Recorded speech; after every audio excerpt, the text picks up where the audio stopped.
Iniciamos hoy nuestra exploración metiéndonos de lleno en el libro de Job, capítulo 27.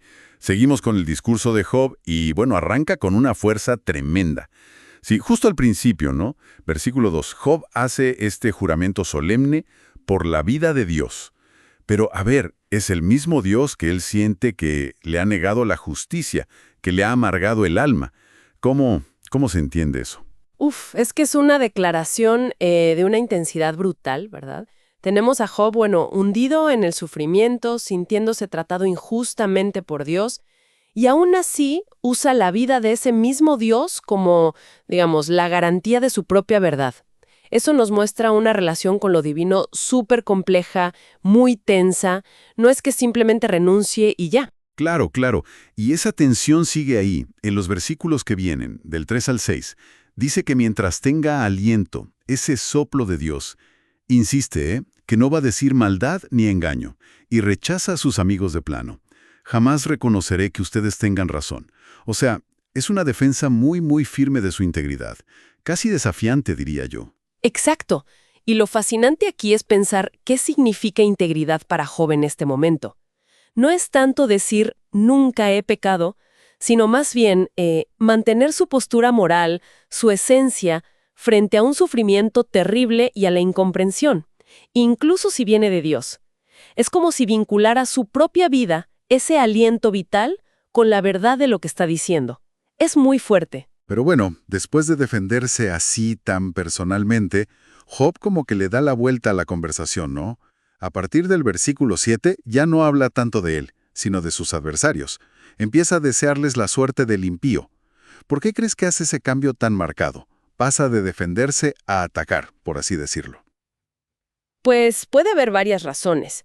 Quizá es una forma de reafirmar su propia justicia. O sea, contrastándola con la maldad que sí merecería un castigo divino.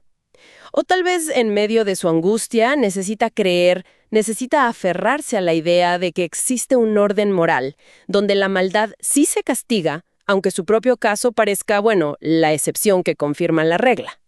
Y ahí lanza esas preguntas retóricas, ¿no? En los versículos 8 al 10. Cierto, cierto. Pregunta, ¿qué esperanza le queda al impío cuando Dios le quita la vida?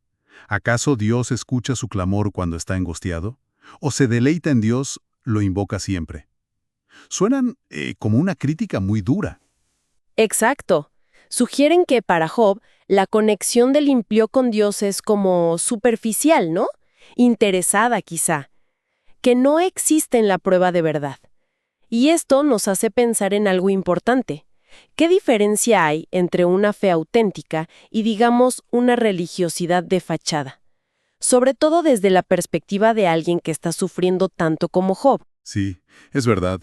Incluso él mismo se pone como en plan maestro en el versículo 11. Dice que les va a enseñar sobre el poder de Dios, casi como regañando a sus amigos por sus razonamientos vanos. Y entonces, dedica todo el resto del capítulo a pintar un cuadro, muy detallado, muy sombrío, de lo que le espera al malvado según él. Es una descripción tremenda, ¿eh? Habla de hijos para la espada y el hambre, de riquezas que juntan pero que al final serán para otros, para los justos. Sus casas son frágiles, como capullos de polilla. El terror los arrastra como una inundación. El viento se los lleva sin piedad. Hasta se burlan de ellos al final. Es casi gráfico. La crudeza es impactante, sí. Y aquí está una de las grandes tensiones o paradojas del capítulo, y quizás de todo el libro. ¿Es Job el justo que sufre sin entender por qué? ¿El que describe con más certeza, con más detalle, este sistema de castigo divino casi matemático para los impíos? Entonces, resumiendo un poco, ¿qué nos llevamos de este capítulo 27? Vemos a un Job que se aferra a su verdad, a su integridad, con una fuerza increíble, y al mismo tiempo proyecta hacia afuera una imagen de un orden divino que es implacable con la maldad. Precisamente. Y eso nos deja reflexionando, ¿no? Cuando una persona pasa por una prueba personal tan fuerte, ¿cómo funciona su idea de la justicia divina? Esta descripción tan vívida que hace Job del castigo al impío es una forma de afirmar su fe en que al final ese orden sí existe y va a prevalecer.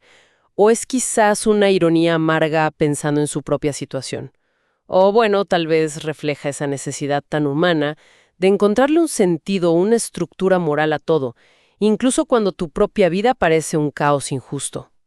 Es complejo.